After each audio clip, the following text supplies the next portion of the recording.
Doctor صداقت بات یہ ہے کہ یہ اتنی بڑی جو ایک چیز کا لوڈ ہے اس کو ہینڈل کس طرح کیا جائے، بیکاز یہ ٹیبو ٹاپک بھی ہے، لوگ خود جو ہے اس کے لیے کئی دفعہ رجوع نہیں کرتے، اور ایسی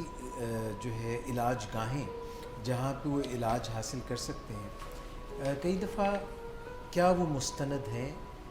کیا وہاں پہ واقعی اچھا علاج ہوتا ہے، یہ کس طرح سے لوگوں کو پتہ چلے کہ what is up to mark and what is not up to mark? دیکھیں،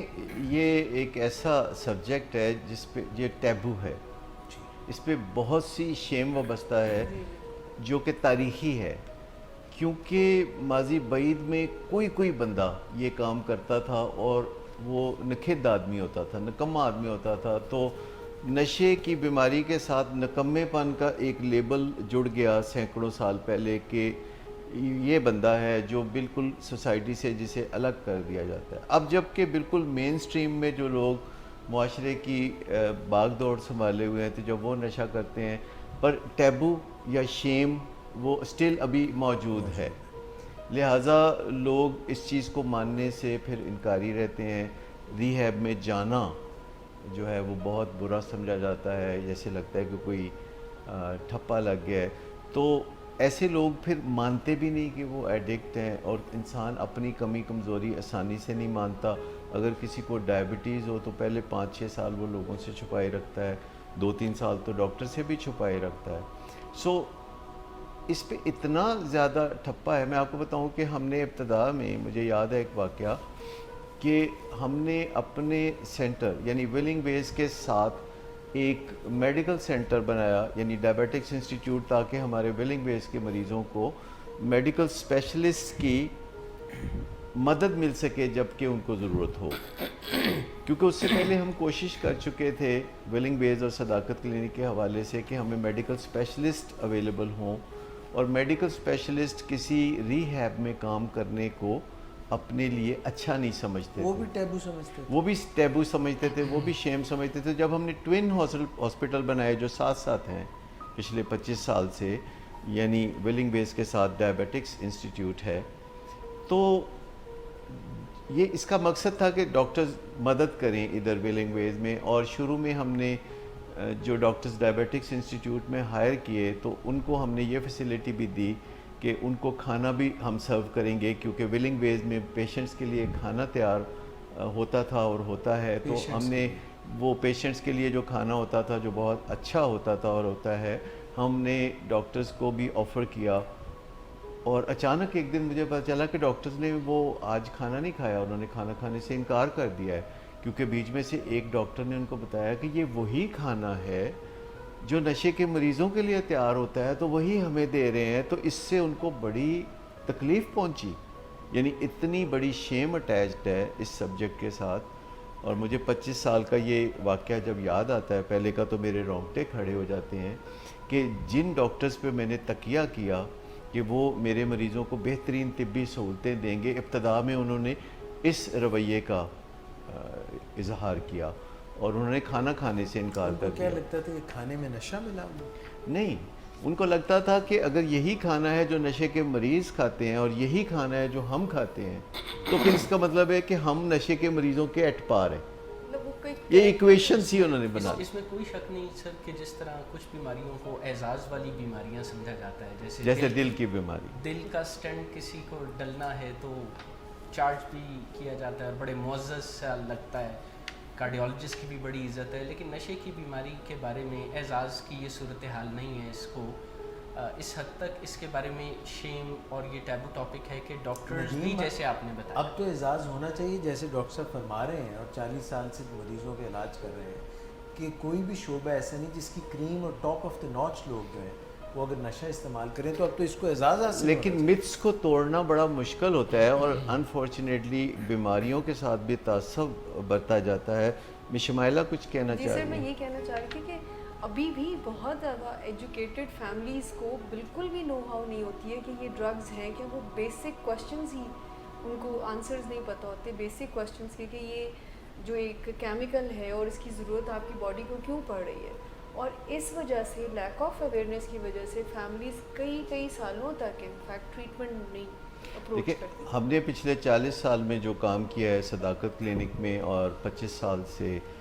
ولنگ ویز میں جو ہم نے کام کیا ہے تو ہم نے اس شیم کو اس ٹیبو کو ختم کرنے کی بے پناہ کوششیں کی ہیں اور ان کے بہت زیادہ اچھے نتائج بھی اب سامنے آ رہے ہیں. لیکن میں آپ کو بتاؤں کہ اب تیزی سے یہ کام کرنے کی ضرورت ہے کیونکہ اتنے زیادہ لوگ ہیں جو بغیر کسی مدد کے ایک المناک انجام کو پہنچتے ہیں. ابھی بھی جن لوگوں کو نشے کی بیماری کا سامنا ہوتا ہے ان میں سے صرف 1% لوگ کسی اچھے یا برے علاج تک پہنچتے ہیں. اور حد یہ ہے کہ ہمارے ملک میں ابھی تک میڈیکل کالجز میں یا یونیورسٹیز میں ڈاکٹرز کے لیے یا سائیکالوجسٹ کے لیے نہ تو کوئی کریکولم ہے ایڈکشن سے متعلقہ اور نہ ہی کوئی ٹریننگ اور کوچنگ اویلیبل ہے. اور جتنے لوگ بھی پاکستان میں نشے کے علاج سے وابستہ ہیں وہ یا تو وہ ہیں جنہوں نے کبھی صداقت کلینک میں کام کیا یا ولنگ ویز میں کام کیا اور وہاں سے جو کچھ سیکھا تو اس کی بنیاد پر ایک ٹرکل ڈاؤن ایفیکٹ دور تک نظر آتا ہے کہ ہر ٹریٹمنٹ سینٹر کی جو جڑیں ہیں آخرکار وہ کہیں صداقت کلینک میں نظر آتی ہیں. اور خود میں اپنے کیریئر کے 14 سال پہلے بغیر کسی ٹریٹمنٹ پہلے 14 سال بغیر کسی ٹریننگ کے میں اس فیلڈ میں کام کرتا رہا اور میں کامن سینس سے کام کرتا رہا اور اپنی میڈیکل نو ہاؤ کے ذریعے میں سوچ کے آگے بڑھتا رہا اور یہاں بیٹھے بیٹھے کچھ نہ کچھ اندازے لگاتے ہوئے کہ امریکہ میں اور یورپ میں کیسے علاج ہوتا ہے تو میں کام کرتا رہا. اور پھر فارچونیٹلی مجھ پہ امریکہ کی ٹریننگز کے دروازے کھلے. امریکہ کے سفیر نے مجھے انوائٹ کیا امریکہ میں 3 مہینے کے ایک آبزرویشن وزٹ کے لیے کہ میں وہاں دیکھوں کہ کیسے کام ہوتا ہے. اور پھر مجھے باقاعدہ 2 سال کی ٹریننگ آف ہوئی جو میں نے جا کے کی. کہاں سے؟ ہیزلڈن سے، سینٹر سٹی منیسوٹا، ہیزلڈن بیٹی فورڈ سینٹر میں. اور یہ سب چیزیں سیکھنے کے بعد تو ساری کایا ہی پلٹ گئی اور ہم نے پھر صداقت کلینک کے علاوہ ایک ولنگ ویز کے نام آپ کا کون سا ماڈل ہے جو آپ یوز کرتے ہیں ولنگ ویز؟ یہ منیسوٹا ماڈل ہے جو ولنگ ویز میں ہم کرتے ہیں، لاتے ہیں اپنے اس میں عملی طور پر کام میں. تو یہ اسے منیسوٹا ماڈل کہا جاتا ہے جو 12 اسٹیپ بیسڈ منیسوٹا ماڈل ہے جو سائنٹیفک ایویڈنس کے مطابق کامیابی کی طرف لے کے جاتا ہے. لیکن پاکستان میں ایز سچ کسی میڈیکل کالج میں MBBS کے کورس میں یا کسی سائیکالوجی کے کورس میں ایک پاسنگ ریمارک شاید کہیں ایک آدھ صفحے میں کہیں آپ کو نظر آئے کسی جگہ لکھا ہوا کہ ایک نشے کی بیماری ہوتی ہے. اور زیادہ تر پہلے اسے بہت ہی زیادہ ٹیبو سمجھا جاتا تھا. اب تو ہمیں مشکلات نہیں ہیں، ہمارے پاس جو میڈیکل اسپیشلسٹ ہیں وہ بہت انلائٹنڈ ہیں، ہمارے جو سائیکیٹرسٹ ہیں وہ بہت انلائٹنڈ ہیں. یہاں بہت ہائیلی کوالیفائیڈ سائیکالوجسٹ کام کر رہے ہیں جو پوسٹ گریجویٹ ہیں اور سب فخر کرتے ہیں. یعنی کم از کم ولنگ ویز کے ساتھ وابستگی ایک فخر کا نشان بن گیا ہے. لیکن جو میں نے بتایا کہ 25 سال پہلے وہ کھانا نہیں کھانا چاہتے تھے جو اسی ہنڈیا میں پکتا ہے جہاں نشے کے مریضوں کے لیے کھانا پکتا ہے. اور ہم نے اس وقت یہ قدم اٹھایا کہ اچھا ٹھیک ہے آپ اگر کھانا نہیں کھانا چاہتے تو آپ اپنا بندوبست کر لیجئے. خیر کھانا تو پھر کبھی اس کے بعد ڈاکٹرز کو مفت میں نہیں ملا یہاں پہ، لیکن ان کے نظریات میں بے پناہ تبدیلیاں آ گئیں اور وہ بہت محبت سے اور احترام سے نشے کے مریضوں کے ساتھ ملنے لگے.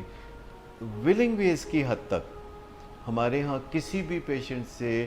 ہمارا جو رشتہ ناتا ہوتا ہے وہ بالکل ایسے ہوتا ہے جیسے اپنے فیملی ممبرز کی طرح جن کو ڈائبٹیز کی بیماری ہو یا دل کی بیماری ہو، اور ہم ان کا دل سے احترام کرتے ہیں اور بڑا آپ جناب کا رشتہ ہوتا ہے. تو یہ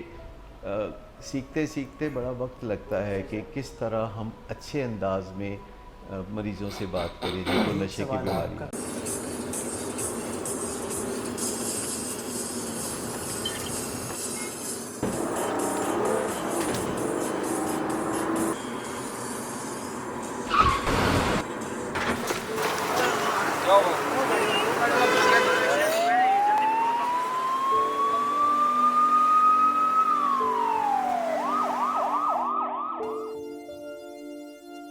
گاڑی کے نیچے بندہ دیا آپ کے بچے کیسے چھوڑ دوں بابا جی، یہ بوتل نکلی. شراب نوشی کی وجہ کردار کی خرابی نہیں، موڈ کی خرابی ہے. شراب نوشی کبھی بھی نشے کی بیماری میں بدل سکتی ہے.